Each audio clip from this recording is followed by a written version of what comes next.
Radio Pasión US y la Asociación Civil México Progresa Leyendo presentan Con Roger en la Cultura, un programa en donde la cultura la hacemos todos. Con Roger Hertzberger y su panel de invitados. Solo aquí, en Radio Pasión US, seduciendo tus sentidos.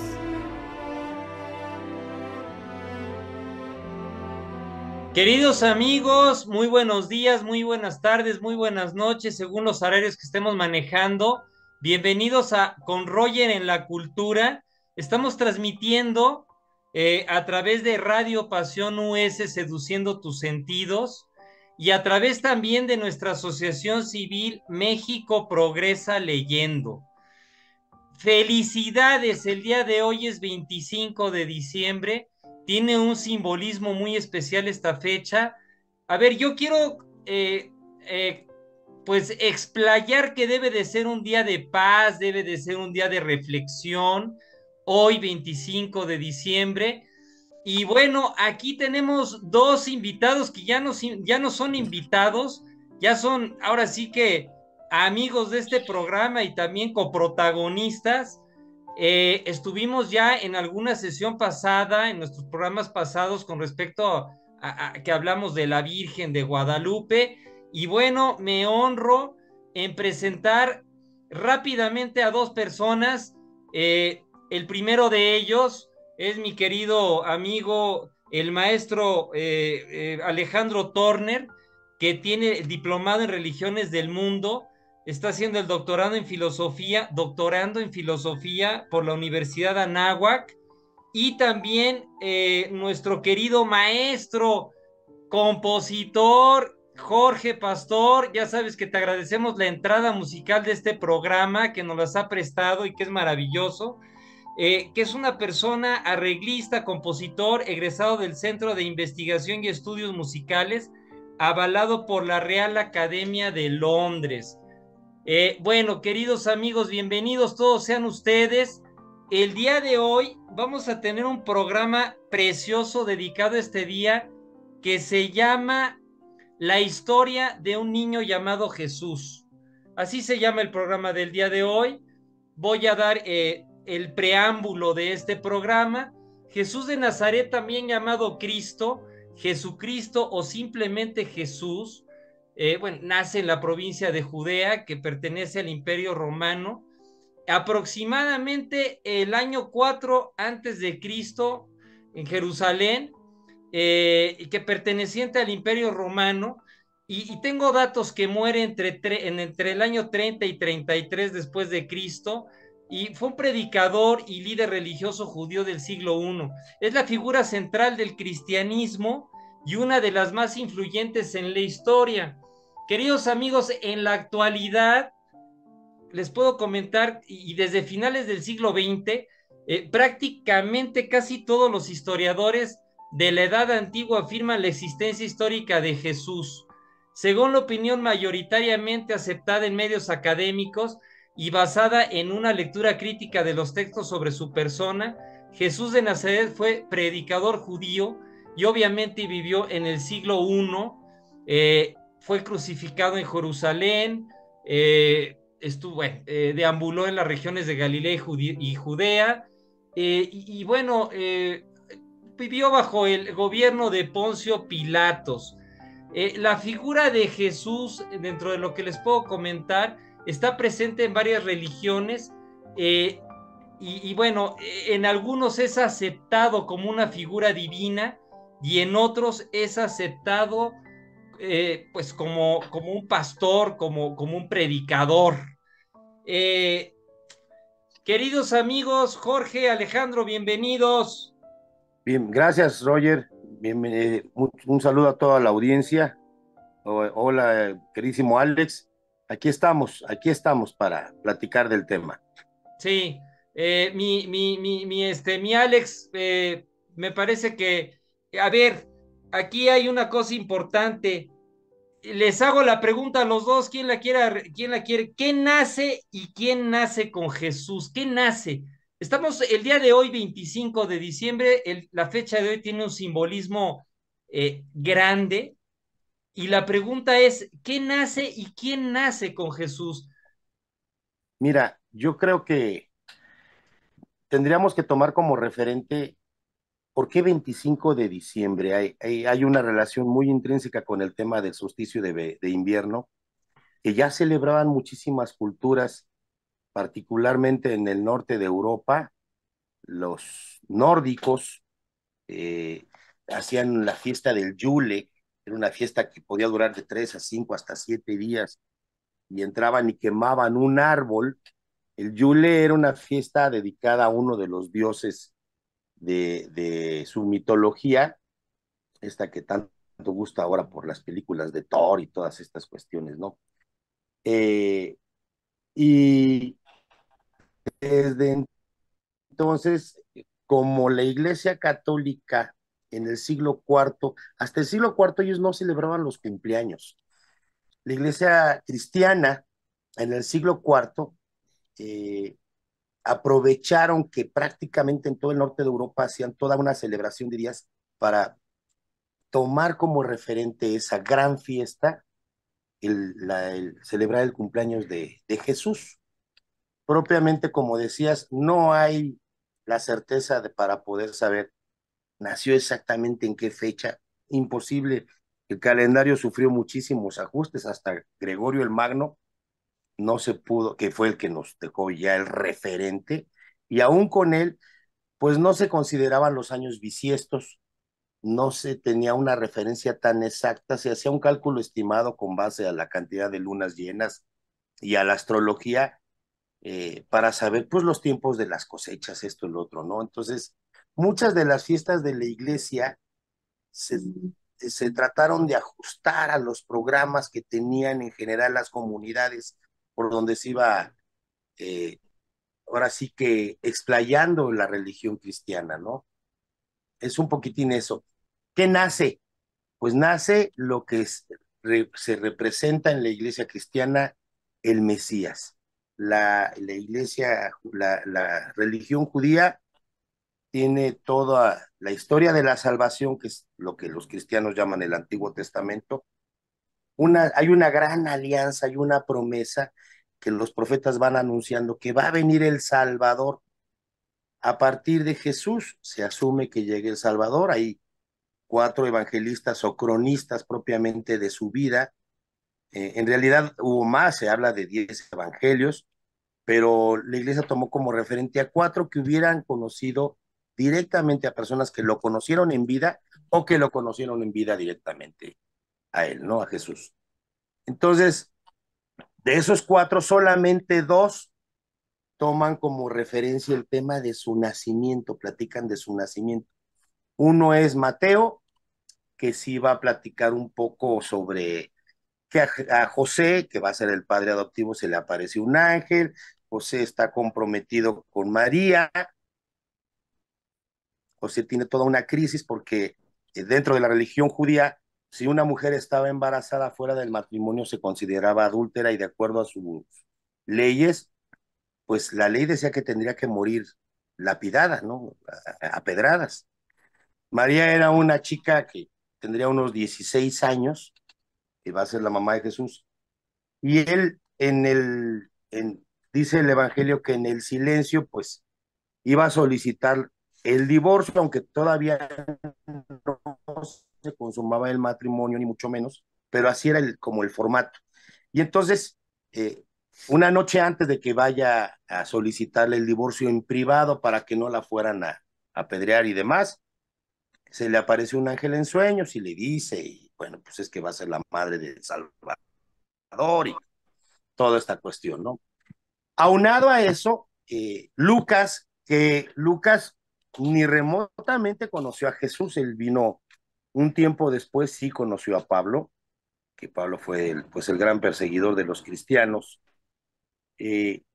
Lucas es el que va a narrar propiamente toda una historia de un proceso de la anunciación de la Virgen, que la Virgen tiene una prima. Bueno, de hecho, su evangelio empieza con la anunciación de Juan el Bautista con Zacarías, y que Zacarías, sacerdote que va a quemar y que está esperando poder entrar al templo, y entra al templo y se le aparece un ángel y le anuncia y, pues, que va a tener un hijo con su esposa que es estéril y que ya son muy grandes de edad, y sin embargo duda, titubea de las palabras del ángel y se queda mudo hasta el nacimiento de Juan, ¿no? Hasta que se cumple una serie de cosas que le mencionan ahí. No quiero entrar mucho en detalle de eso, pero son los dos evangelios. A partir de ahí, después de la anunciación de que se embaraza Isabel, se viene la anunciación ya, el mismo ángel que se llama, ya le anuncia, y María tiene una postura completamente diferente, se asume como la servidora de Dios, y entonces se asume que María es a partir de ahí también un modelo de servicio, de obediencia, de sencillez, de pues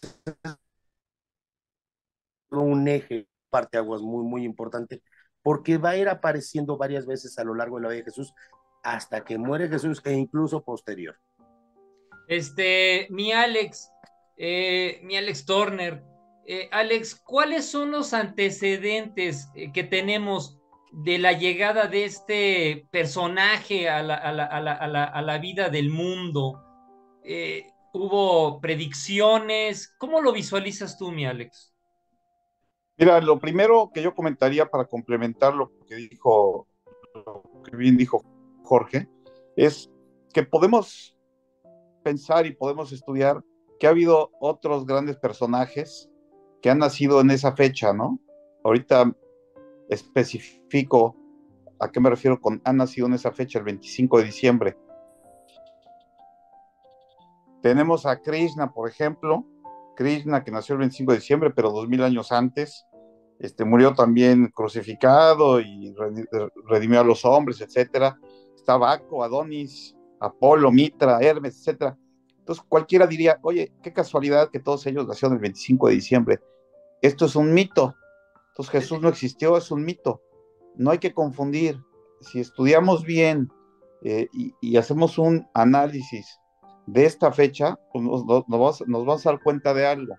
Como decía un maestro mío de antropología, o sea, la historia se escribe al atardecer, no había un registro, etcétera, hasta muchos años después, cuando ya el cristianismo creció, se empezó a tejer la historia fundacional del cristianismo y había que asignarle una fecha al nacimiento. Se decidió, pues, en un afán de propagación de la doctrina, juntarlo con fiestas que ya se celebraban, como bien dijo Jorge, en particular las fiestas del solsticio de invierno, que estableció en ese mismo lugar, en Roma, el propio emperador Aureliano, muchos años antes, más de 200 años antes del nacimiento de Cristo, las famosas fiestas de Natalis Sols Invictus, que eran las fiestas saturnales, ¿no? Que coinciden con el solsticio de invierno justamente. Entonces, no es que no haya sido cierto. Ahorita me gustaría entrar al tema más adelante de por qué decimos que Jesús sí existió, que no es un mito. Pero en este sentido, vale la pena mencionar algo muy interesante, a mí se me hace muy interesante. Tú comentaste al inicio algo que parece contradictorio, que Jesús nació el año 4 antes de Cristo. ¿Cómo?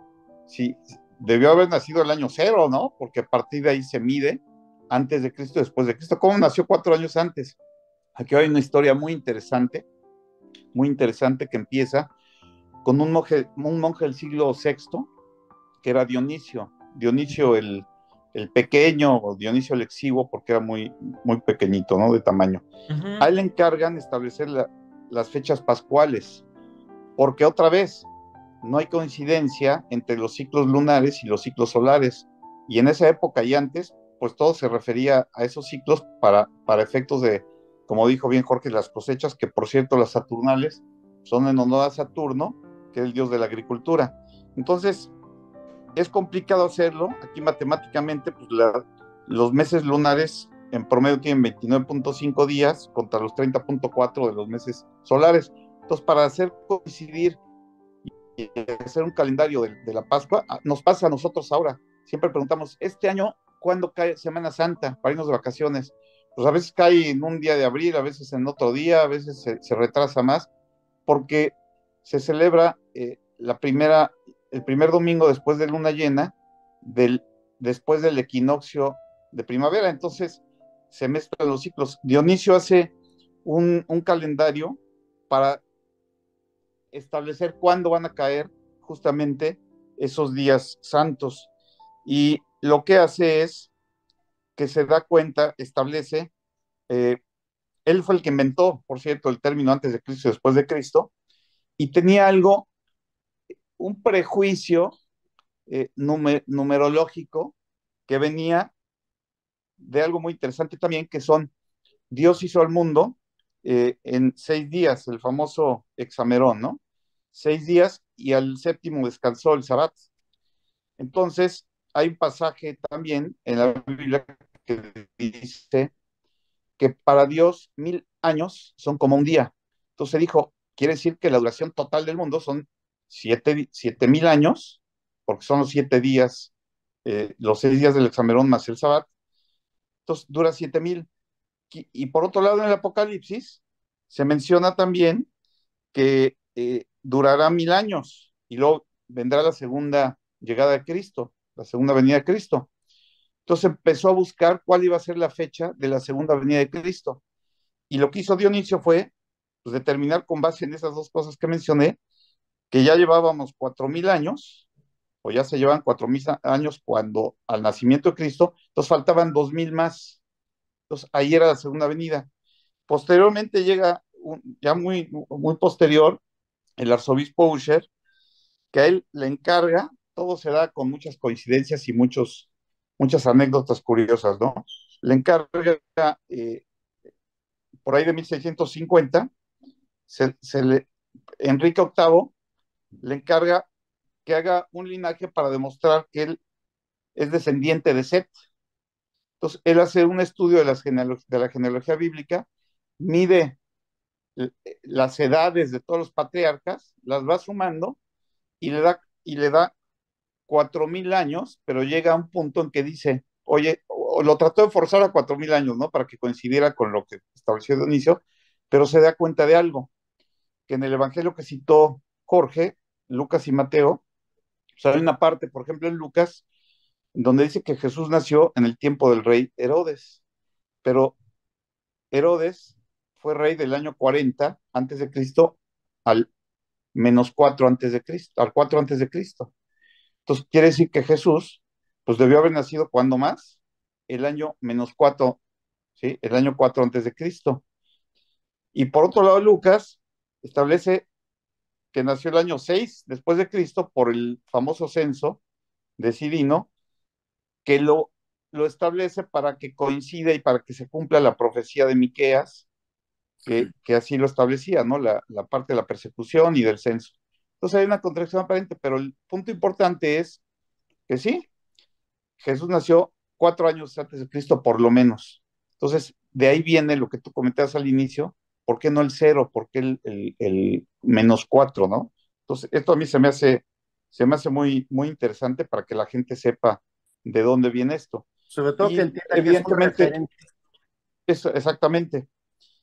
Tú mencionabas también que antecedentes hay. Bueno, este, la historia se escribe al atardecer, ¿no? Entonces, muchas profecías que estaban dichas en otro contexto de acontecimientos inmediatos, de las guerras de los judíos, de los pueblos de esa época, pues después se le buscaron interpretaciones para que coincidieran y que la evangelización fuera pues, con muchos más elementos, digamos, eh, que le hicieran creíble, ¿no? No digo que sea falsa, simplemente doctrinales. Entre ellas esa profecía que mencionó en Miqueas, hay otras profecías como la de Jeremías, con la matanza de los niños, que coincide mucho con la persecución, la matanza en Egipto cuando nació Moisés, el mismo mito fundacional de Roma, con Rómulo y Remo, en donde pues, su madre es, además de que es fecundada por un dios de manera virginal, pues también hay una persecución, ¿no? Entonces, pues, yo diría que son los antecedentes. de este nacimiento de Jesús, ¿no? Que tiene muchas historias, algunas polémicas también, pero bueno, históricamente es lo que podemos comentar. Y si quieren, posteriormente platicamos la historicidad o no de Jesús, que también es un tema muy interesante. ¿Desde qué fecha comenzamos a calcular todos estos años en base? Estamos hablando de 4.000 años, de 3.000 años. Estamos utilizando el calendario gregoriano, por supuesto, ¿no? Actualmente sí, se toma que ese como referente, por eso Alex hace la aclaración, bueno, tomando como referente este calendario gregoriano, no encajan las fechas y se hicieron muchísimos ajustes para que pudieran literalmente ajustarse las fiestas a un calendario anual. Y como decía Alejandro, ¿no? También tenía que ver la Semana Santa, las festividades, porque era una festividad, el tema de las cosechas, ¿no? La primavera que tenía que ver con los solsticios y con la cantidad de lunas llenas. Incluso en el Evangelio de Mateo sí se habla, por ejemplo, de los Reyes Magos, ¿no?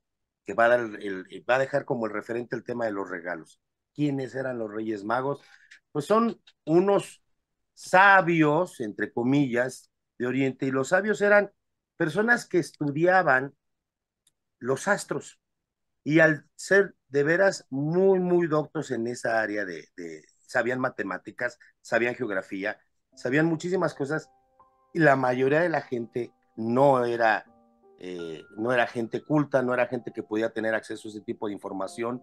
El conocimiento era realmente para un sector muy, muy limitado de la gente. Pensando en eso, estas personas eran reconocidas en muchos reinos.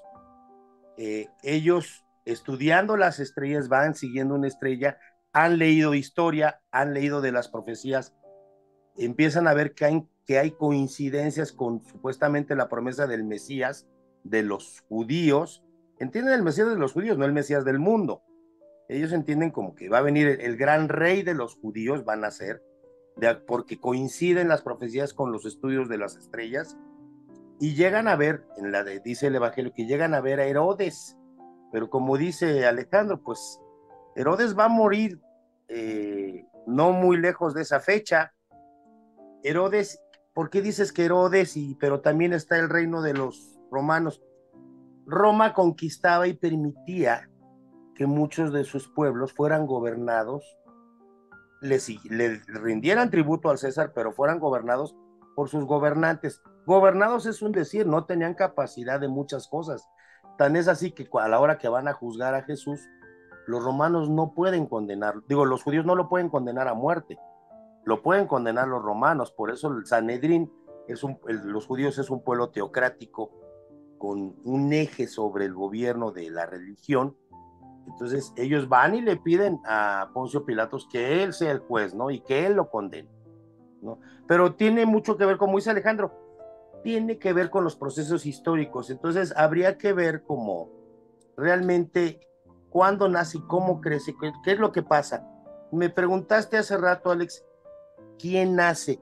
Y hablan de la luz del mundo. Y bueno, pues se habla de la luz también porque ya desde los nórdicos, que metían el árbol, la noche más larga del año supuestamente es el 25 de diciembre.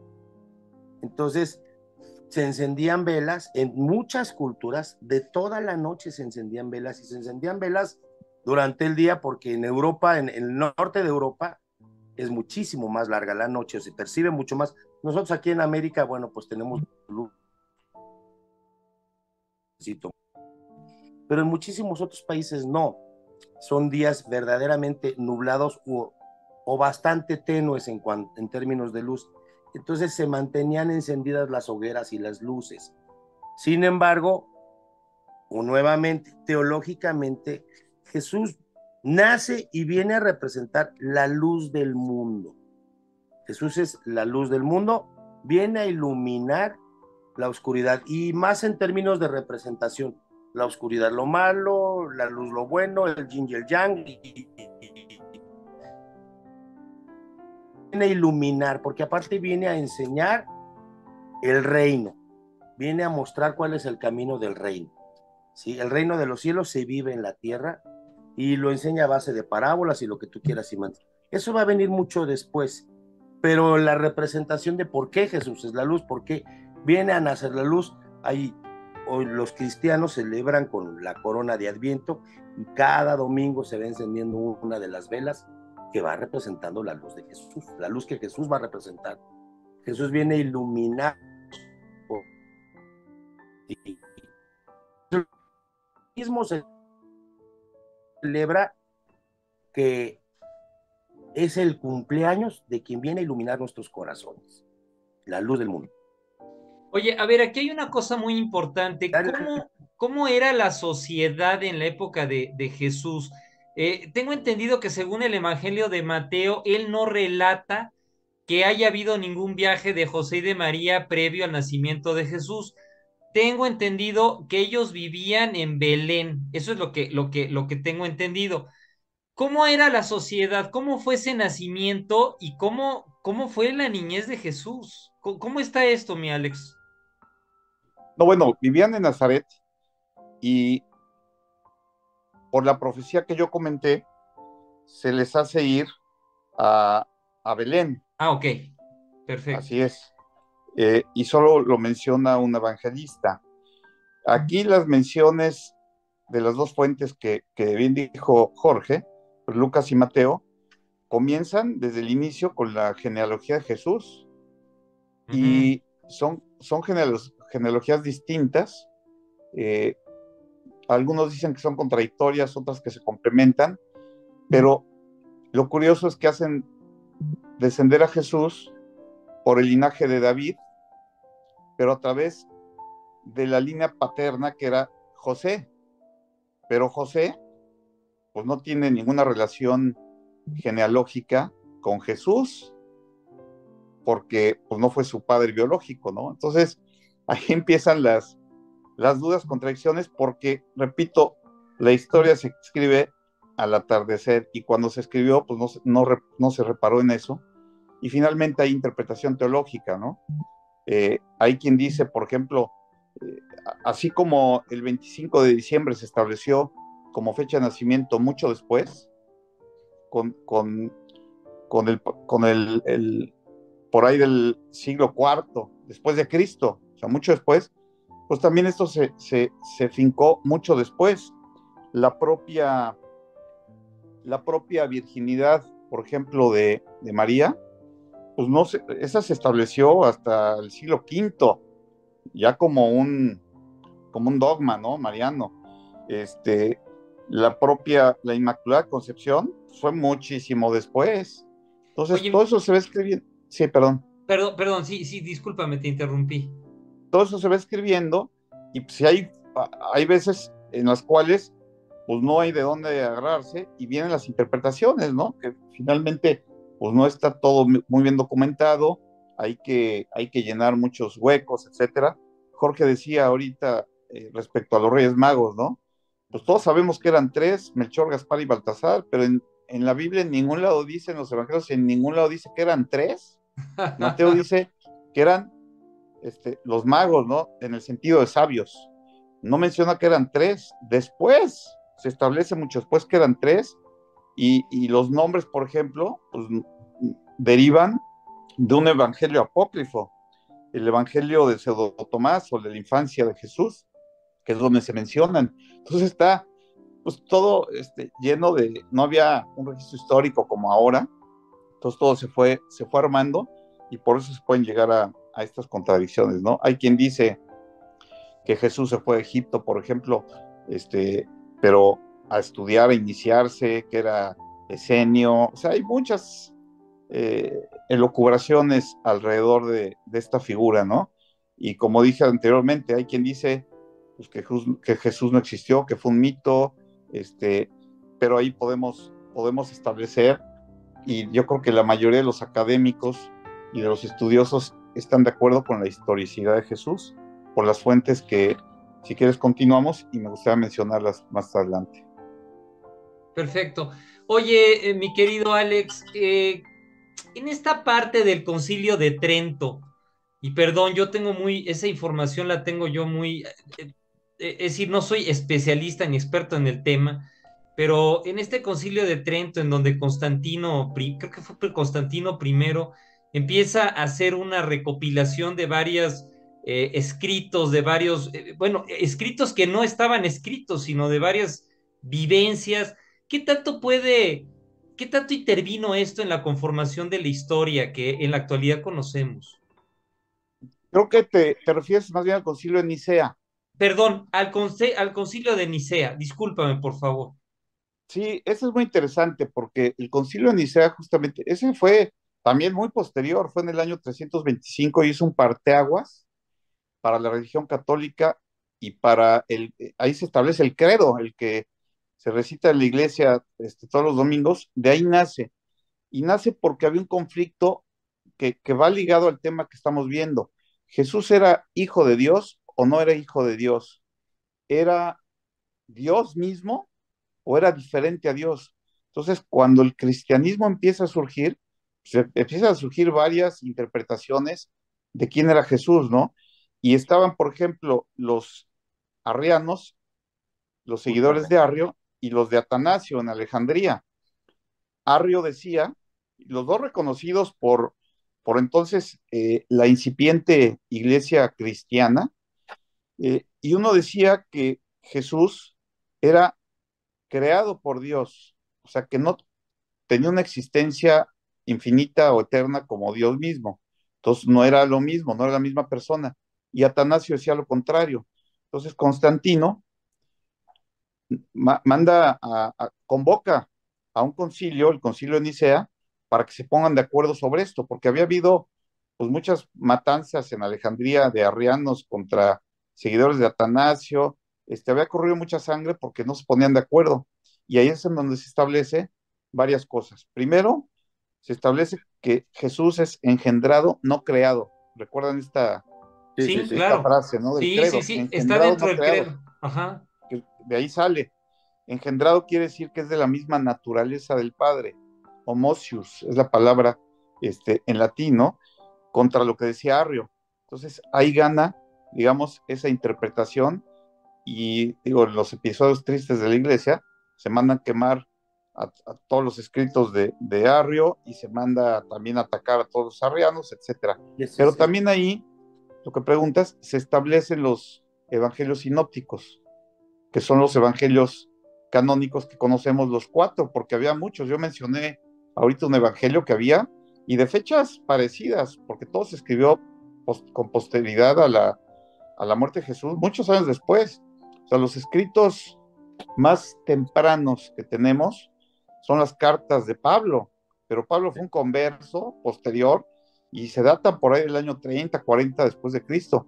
Los evangelios son por ahí del año 70, los sinópticos, que son Mateo, Marcos y Lucas, y Juan es por ahí del año 100 después de Cristo. Entonces, ahí se establece justamente cuáles iban a ser los evangelios reales, los canónicos, y se establecen esos cuatro. Hay muchas leyendas de cómo se escogieron, ¿no? Fue un concilio ecuménico, o sea, un concilio global, general, y ahí se establecen esos cuatro, y hay muchas leyendas, ¿no? Que si fue porque de repente los 80 evangelios que se tenían se cayeron todos y solo quedaron cuatro, o cuatro palomas se pararon sobre los cuatro, etcétera. Pero bueno, esa es otra historia. Ahí es cuando realmente nace la iglesia católica, como la conocemos hoy, y de ahí para adelante. Después hubo otros episodios que pudieron haber revertido todo esto, pero bueno, ese es digamos, el origen de la iglesia católica en general, y fue una época muy importante histórica y doctrinal. Y Jorge, Complementando un poco lo que dice Alex, Alex Clara lo explica muy bien. Pues están los evangelios que van narrando. Se supone que Juan, que es el último evangelista, pues es desterrado ahí a la isla de Patmos, ahí escribe los evangelios y ahí puede escribir el Apocalipsis y todas estas cuestiones. Pero Juan toma como referente, en vez de hablar de ese esquema, pues que nació de una virgen, que la anunciación y que fueron a pedir posada y toda esta cuestión, él habla en el arranque sobre la esencia de Jesús. En el principio era el verbo el verbo se refiere a la acción, al ser, y el verbo frente a Dios era el verbo, y el verbo era Dios. Entonces ahí ya toma como el primer referente que es parte de Dios. Se habla del misterio de la Santísima Trinidad, que es un solo Dios dividido en tres personalidades, y misterio como tal porque no se puede explicar para nuestra lógica, que es Dios Padre, el Dios Hijo y Dios Espíritu Santo, ¿no? Propiamente. Y dice, por él se hizo todo y nada llegó a ser sin él, y para los hombres esta vida es la luz. Ya también se habla de la luz, desde en el Evangelio de Juan dice, la luz brilla en las tinieblas y las tinieblas no pudieron vencer la luz. Vino un hombre de parte de Dios, se llamaba Juan, vino para dar testimonio, en fin, y ya luego se va. Pero el primer referente de quién es Jesús, para Juan, es uno como parte del mismo Dios. Y de hecho, se supone una de las tesis centrales del cristianismo es que Jesús nos viene a mostrar, es el reflejo del amor tan grande del Dios Padre, que se engendra en el ser humano, en una mujer, como muestra de ese amor tan grande, para mostrarnos cuánto nos ama Dios Padre. Es como el eje. Se habla mucho de que es la temporada del amor y la temporada de las reconciliaciones. Bueno, todo eso tiene que ver, cristianamente hablando, con el referente que Jesús viene a representar, la muestra más grande del amor.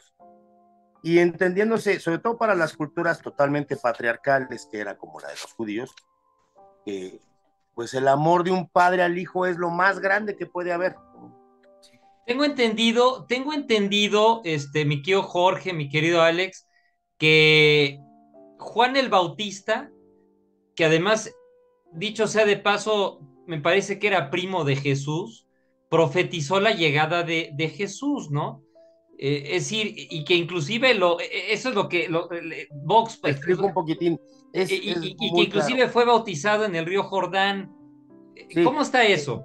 Se supone que María tiene una prima, entre comillas, una pariente, que es mucho más grande que ella. Dice la historia que en realidad fue casi que una nana de María. María la quiere muchísimo. Que es Isabel. Isabel se casa con un cuate que es el sacerdote Zacarías. Isabel es estéril, pero socialmente una mujer estéril es como una mujer indigna. Es relegada, es una persona que va a ser discriminada culturalmente hablando en esa sociedad, ¿sí? Porque ella no pudo dar hijos, y no pudo dar hijos varones, olvídate, no pudo dar hijos varones, y no pudo dar hijos peor tantito, ¿no? Bueno. Porque es un referente, y por eso se habla del linaje, es hijo de, y bueno, los judíos tienen como toda esta parte que es muy, muy importante. Se habla que José viene de la casa de David, José el padre adoptivo de Jesús, por eso Jesús tiene que nacer de la casa de David, porque así eran las profecías, que de la casa de David, en un pueblo en la región de Nazaret, no sé. Bueno, Juan es su primo porque nace de la prima de María. Cuando supuestamente, de acuerdo al Evangelio, cuando el ángel se le aparece a María y le dice, pues vas a quedar embarazada por obra del Espíritu Santo y toda esta cuestión, ella le dice, pero ¿cómo va a ser posible si yo no he conocido varón en la intimidad, ni mucho menos? Y entonces le dice, bueno, pues vas a engendrarte a través del Espíritu Santo, ¿no?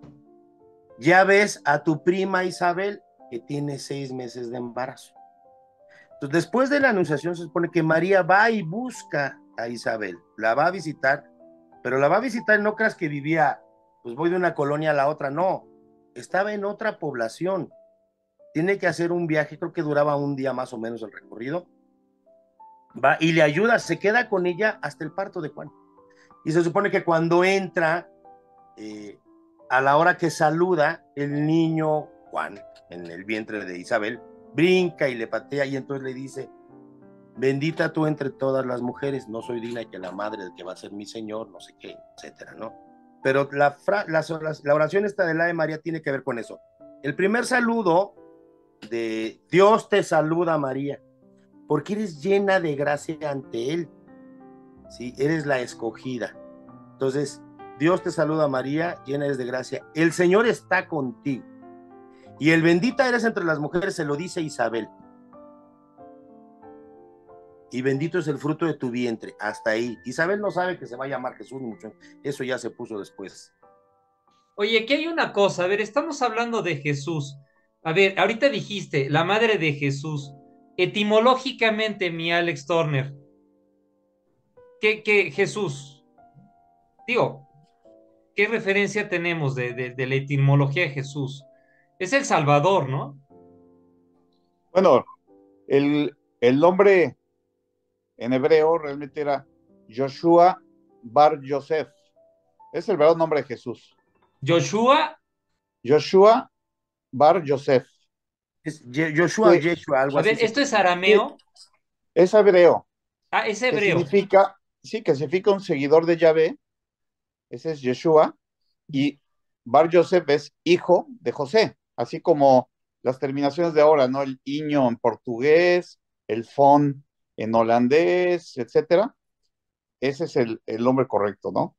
Este, y aquí yo creo que lo más importante de todo es establecer si realmente Jesús existió o no, porque con base en eso es con base en lo que estamos platicando y la creencia en él y todo lo que se ha derivado, ¿no? En ese sentido, pues Jesús sabemos que no escribió nada, Definitivo, igual no que es que... Sócrates. Sí, claro. Sócrates no escribió nada, No, todo lo no. que sabemos de Sócrates nos llega por Platón, pero no negamos la existencia de Sócrates, ¿no? Ni siquiera nos la preguntamos, claro, es diferente el Inclusive, impacto de Sócrates con el inclusive de la misma, Jesús. la misma apología de Sócrates fue todo una situación no escrita por él. Es Así es, sí, están los diálogos, está en el Critón, ¿no? Y los diálogos de Platón.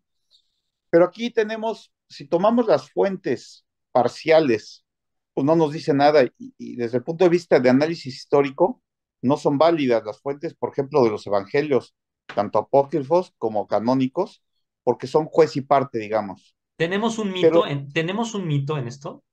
no, yo creo que no, porque haciendo un análisis histórico, vemos que hay fuentes no cristianas que no ganaban nada con narrar o con hacer referencia a la existencia de Jesús en esa época, que hacen que el pensamiento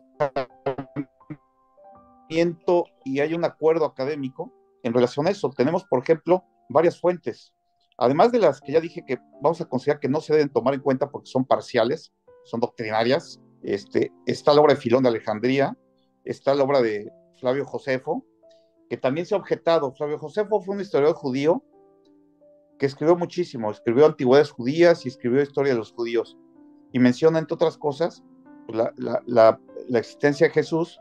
Se dice que le metieron mano después y que le aumentaron cosas, está bien, pero hay otros escritos que llegaron hasta nuestros días, por ejemplo, Tácito.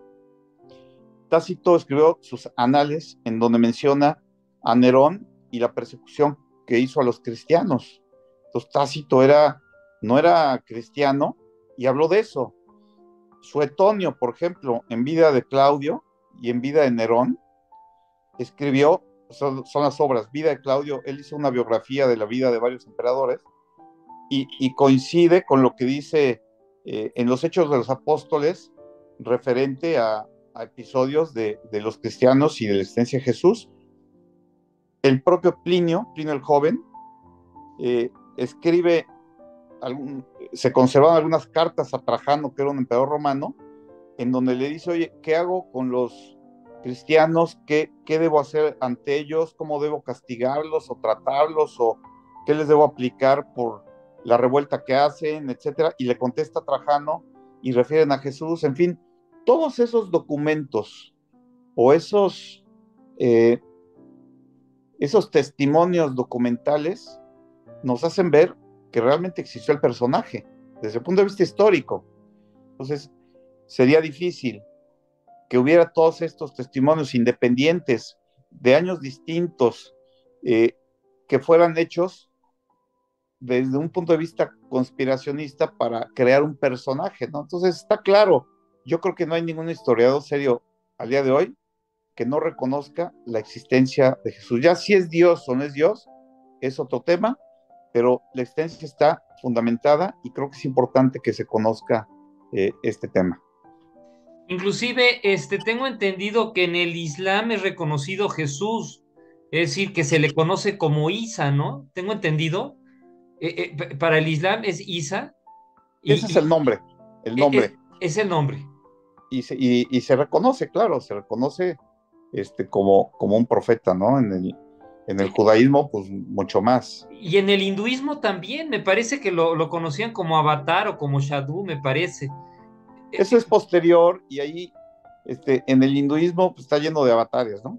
Ajá. De manifestaciones. Es una religión muy distinta, o sea, es una religión completamente distinta, o varias religiones distintas, en donde los personajes de ese tamaño pues, son considerados como manifestaciones brahmánicas, ¿no? Brahman es el concepto de Dios, diferente al de los cristianos, pero Brahman es el concepto de Dios, digamos, un Dios panteísta, ¿sí? Un principio, etcétera. Entonces son manifestaciones, pero no como tal personaje divino como lo interpretamos en las religiones occidentales. Con la llegada de Jesús empieza una nueva época. Le damos paso a una creencia, a una religión, le damos paso al monoteísmo, es decir, le damos más importancia a ese monoteísmo a diferencia de las religiones griegas y romanas en donde estábamos llenos de varias deidades. Es decir, ¿cómo se da este paso en esa antigüedad y en esa historia? Fíjate que se supone que es mucho, mucho tiempo antes de Jesús. Propiamente a partir de Abraham, que va a ser el patriarca, es el primer eje de una religión monoteísta. Esa es como la característica tan particular que tiene la religión judía. En sus bases son en esos tiempos y en esas sociedades la única que tiene un referente de un único Dios. Y esa es la alianza que hacen supuestamente Dios con sus profetas, ¿no? Todos los personajes de la historia de la salvación, que él pide que lo reconozcan a él como el único. A ver, aquí hay una cosa interesante, mi querido Jorge, mi querido Alex. Se nos va el tiempo tan rápido que ya no tenemos muchos minutos, ¿eh? Ya vamos avanzando demasiado. Vamos a aterrizar para nuestros amigos esta situación. ¿Cómo era el contexto? Vamos a dejar ahorita un poquito ya la historia, que estamos dando nombres y fechas, y de repente los niños y los jóvenes que nos escuchan, a lo mejor no les es tan atractivo, pero a nosotros sí, y que forma parte de esa historia que es importante contar. Vamos a platicar estos minutos que nos restan. ¿Cómo habrá sido la niñez de Jesús? ¿Cómo era el contexto social? ¿Cómo pudo haber sido la educación de estos niños de esa época en la que vivió Jesús? ¿Lo tienen documentado? Mira, yo propiamente no te podría decir. Lo que dice la Biblia es que seguramente Alex tiene un poquito más el referente, si es que lo hay, es que ciertamente Herodes manda a hacer una matanza de los niños.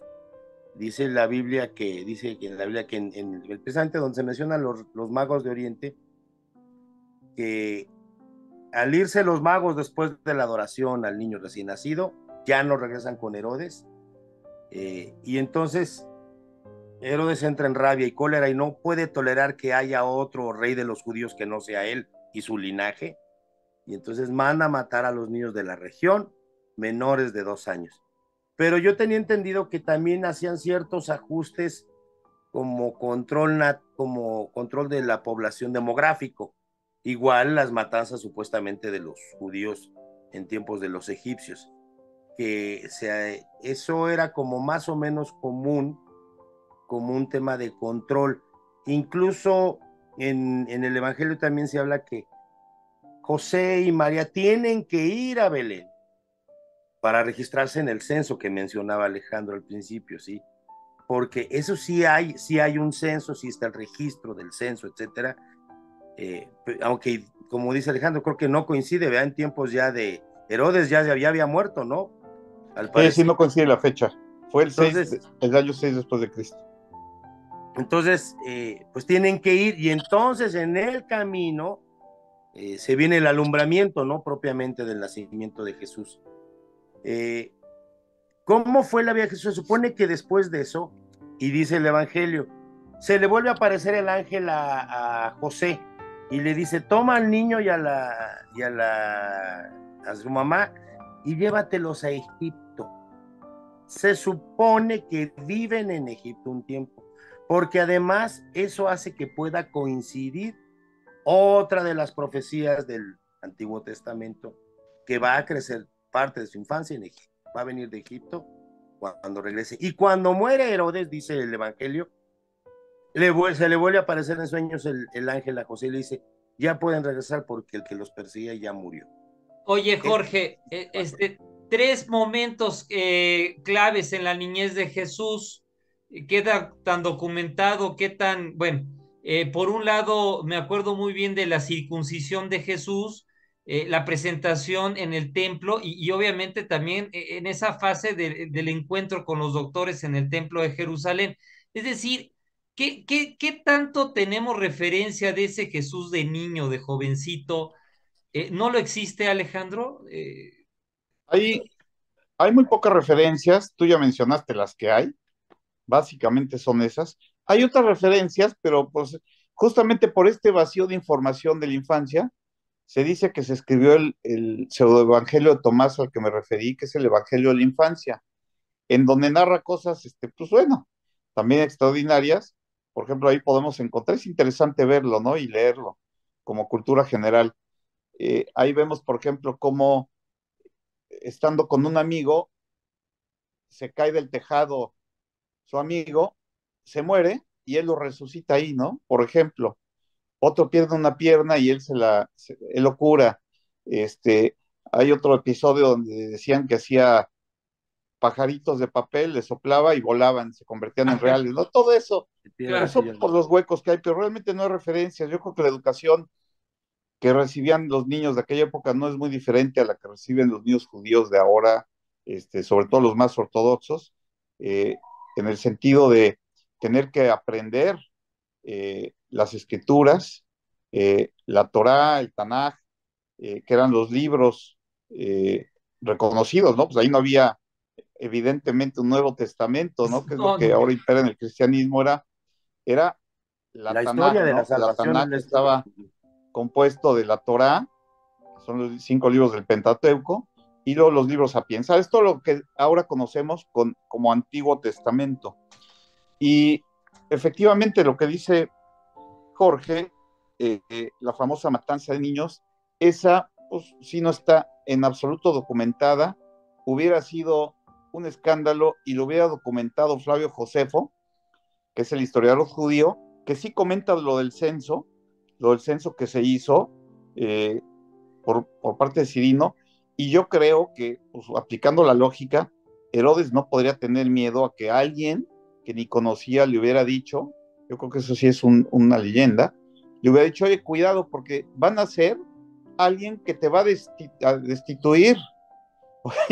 Imagínate cuánto tiempo tenía que haber pasado para que eso sucediera, y además el poder de Herodes venía del emperador, y primero, o sea, si se iba a nombrar rey de los judíos, pues tenía que pasar por el emperador. Entonces, yo no creo que haya sido cierto ese pasaje.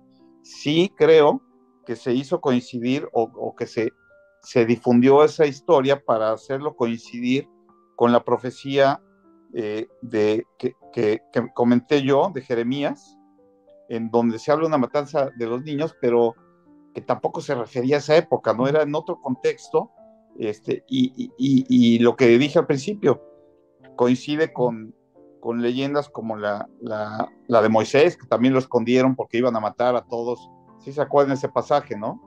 Que le escondió el faraón, sí, la esposa del faraón, porque los iban a matar, etcétera. Pues va de la mano, ¿no? Eso sí son leyendas, etcétera, que yo creo que no hay que tomar tan al pie de la letra. Ok, Ya estamos llegando al segmento final del programa. Definitivamente, mi Alex, mi querido Jorge, es un tema, bueno, vamos, necesitaríamos, Alex, 4 o 5 programas y creo que no avanzaríamos demasiado, pero yo quisiera rescatar un mensaje de cada uno de ustedes. Mi Jorge, brevemente, en un minuto, ¿cómo conceptualizas la imagen o el símbolo de Jesús? ¿Cómo ha transcurrido a través del tiempo y qué representa? ¿Qué es lo que nos queda de toda esta historia, de todas estas leyendas, de todas estas partes filosóficas? ¿Qué, qué, ¿Qué Mira, aporte, cuál sería tu mensaje, mi Jorge? ¿Qué representa Jesús en estas épocas contemporáneas? yo creo que es la oportunidad. Creo que históricamente ha habido, la historia se ha repetido mucho, la visión de crisis, se habla de los signos de los tiempos, los apocalipsis, muchos, porque la sociedad va cambiando de acuerdo a muchos procesos. El mismo planeta como tal va cambiando, todo va cambiando. La única constante es que todo va a cambiar. Sí. Pero sí creo que Jesús es la gran oportunidad de un referente para un verdadero cambio desde el interior.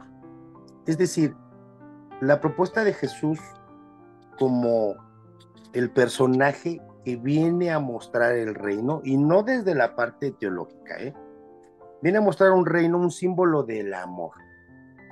Esa es otra constante en el ser humano. El ser humano vive en búsqueda de muchas cosas y Jesús viene a plantear, libérense, porque la verdadera búsqueda debe estar en el amor, en la felicidad, en la realización, y el amor encontrándolo a través del servicio a los demás. Entonces, la invitación que sí, que hay que amarás a Dios sobre todas las cosas, y es el primero y el único de los mandamientos, es un referente nada más. ¿Quién viene a representar a Dios? ¿O qué es lo que podemos entender como el Dios? Pues alguna vez alguien me dijo, es que Dios no existe. Bueno, no lo veas como un viejito barbón que está allá sentado en una nube. No me puedes negar que el amor existe, porque todos lo hemos sentido. Y no es algo que yo pueda guardar en una taza, en un frasco. No es algo tangible, no tiene olor, no tiene color, pero lo puedo sentir. Puedo sentir tristeza, puedo sentir enojo, los sentimientos existen. Llámale tú una serie de funciones químicas cerebrales, lo que tú quieras y mandes. Pero es un referente del actuar del ser humano, el amor. Ya el amor al filial, el amor a los padres, el amor a los hermanos, el familiar, a la pareja, a los hijos, etc. Como lo quieras ver, Dios, bueno, Jesús nos viene a invitar a retomar como el referente ese. Es la oportunidad que volvamos a pensar que ese amor vive en nosotros, nace en nosotros cada vez que nosotros le demos la oportunidad, cada vez que consideramos que el prójimo, el que veo en la calle, el más pobre, si yo quiero encontrar que ahí está Jesús, lo voy a poder encontrar. Sobre todo el más necesitado. Mucha gente hace donaciones y porque quiere dar y bueno, pues a lo mejor es la única época en la que lo hace, pues que lo haga. Desde luego lo ideal sería que tomaran como el referente y como el hábito de, y sobre todo en los niños, pensar en los niños. Hay todos los estratos sociales en los niños. Hay niños a los que no les podríamos hablar sobre el referente del amor familiar porque quizá los contextos familiares no son los mejores, y bien saben a qué me refiero, pero siempre hay otras personas que pueden ser el referente para ellos y darles la oportunidad de pensar, Dios, o bueno, Dios amor, no llamémoslo viejito, lo que sea, se viene a manifestar en una representación que desde hace 4,000 años celebraban, no como tal, pero celebraban algo, celebraban la felicidad, celebraban que venían las cosechas, celebraban que a partir de ahí ya los días iban a ser otra vez largos porque ya había sido el último día triste, oscuro del año, no sé. ahora tenemos la oportunidad de pensar en una persona que vino a dar un mensaje, que es ese referente, que Dios te ama muchísimo. Con eso me quedo, mi Jorge, que ya estamos sobre el tiempo. Mi Alex Turner, danos un mensaje breve, que nuestro querido maestro pastor ya, la verdad, se nos alargó un poquito, pero valió la pena escucharlo. Perdón. Mi Alex, danos un mensaje, por favor. Muy breve, muy breve. Yo creo que hay que tomar lo esencial del mensaje, un mensaje de paz, un mensaje de convivencia. Cada quien internamente debe reflexionar sobre ello. Si hoy, 25 de diciembre, volviera a nacer Jesús, ¿qué diría de esta humanidad? ¿Qué diría de todo lo que se ha hecho en su nombre, lo malo que se ha hecho y lo bueno que puede hacerse? ¿Y qué diría de nosotros mismos, de cada quien en lo individual, que se pregunte, ¿estoy siguiendo el mensaje positivo que mandó o los mensajes negativos que se han estructurado a su nombre? Con eso me quedaría. Muchas gracias, queridos amigos. Son días de reflexión, festejemos en familia. Gracias a mi querido Alejandro Turner, además tesorero de México Presa Leyendo. Jorge Pastor, también miembro de México Presa Leyendo en la parte cultural. Nos despedimos con la frase de siempre, promoviendo la lectura. Un lector es un pastor de la verdad en la sociedad y un faro de luz en la neblina de la ignorancia. Felices fiestas decembrinas y rescatemos lo más hermoso de Jesús en nuestros corazones. Muchas gracias, Alex. Muchas gracias, Jorge. Gracias, Roger. Gracias, Alex. Nos vemos. Hasta luego. Feliz Navidad para Feliz toda Navidad. la audiencia.